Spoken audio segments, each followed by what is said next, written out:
Okay, let's talk about spirituality when life is going great, when there's no hardships, when there's nothing that's gnawing at you, that you need faith for, that you need a divine intervention for. Common thing in what was often called on fire for Jesus when I was growing up in the church is when you just got saved, you were super on fire for Jesus, meaning super motivated, super amped, super godly living as much as possible because it was fresh, because it just happened. So take that and apply it to a normal person, not someone who's been totally brainwashed by the church. And when life is going great and it's not fresh, and you didn't just get redeemed, you didn't just get rescued by the divine, but life is just steady, life's going good, you're making good money, your kids are healthy, you're healthy, life's fine. What tends to happen is there's no need for the divine. There's no need for prayer. There's no need for the divine to intervene and rescue you. So what ends up happening is there's no pursuit of the divine. There's no continuing of the rituals. There's no reaching out and spending time with God and building up that relationship during that period of greatness until something bad happens. And then all of a sudden you're like devoted, on fire, right? Really on fire because you need something. You feel the lack of God when life is not going good and suddenly it throws a wrench in it. Then you're suddenly needing God, right? You're needing to be rescued. You need... All right, 1 second. So, is that fair? I don't want to hear that. Absolutely not. Give me 5 minutes. Just 5 minutes.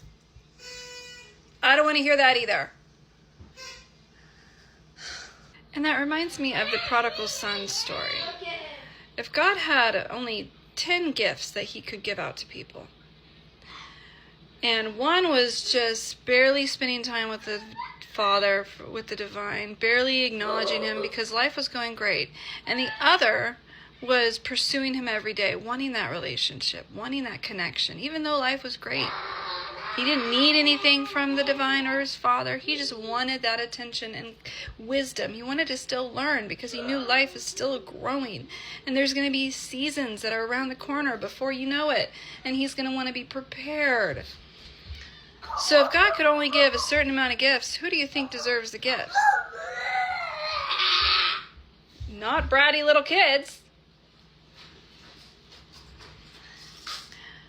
The one who's pursuing, right? And that is why there's people out there in the world that say it's not fair and say that the divine should be blessing those that are truly pursuing him. And then, especially when life finally hits, and then the person be like, oh yeah, I need you, God, every hour I need you. Yeah, really? Sit down. And I don't blame the people that feel that kind of irritation in those kind of situations. So my point is, because I do have a point, even if you have to commit to 5 minutes a day, even if you have to push yourself, even though you don't feel the need, there's always a need to pursue the divine. There's always a need for rituals, for those moments. It's like, think of the time with your children, and you believe that you need to sit down with your kids every day for dinner and let that ritual and tradition continue. That is the same thing we can do with the divine. Life's going great. That's fine. Enjoy it while it lasts, because there's going to be a season coming. It's not going to be great, and you're going to need that connection, that strength, that wisdom that you've been building up with the divine. Until then, keep the ritual, keep a tradition that you want to keep with the divine, just like you would with your children. Nourish those moments, because you're going to need it. You're going to need that wisdom and that love and that reminder of the power that is when shit hits the fan. Because it's only a matter of time. Life is full of chapters. Good ones, bad ones, crazy ones, depressed ones, sad ones, climactic ones. It's going to come. So truly be prepared. Don't ever let yourself get blindsided. And by living it up and totally not pursuing God during these seasons where it's great, that is the biggest blindside you're going to get. It's going to be huge. So be wise, be smart, pursue the divine, even when life's wonderful. Still pray, thank God for all that you have. There's not a day that goes by where I'm not thanking God profusely for my children's health, for my wisdom, for my knowledge, for my job, for my abilities, for the goodness and just the peace that our life has right now. Not a day goes by where I'm not thanking God.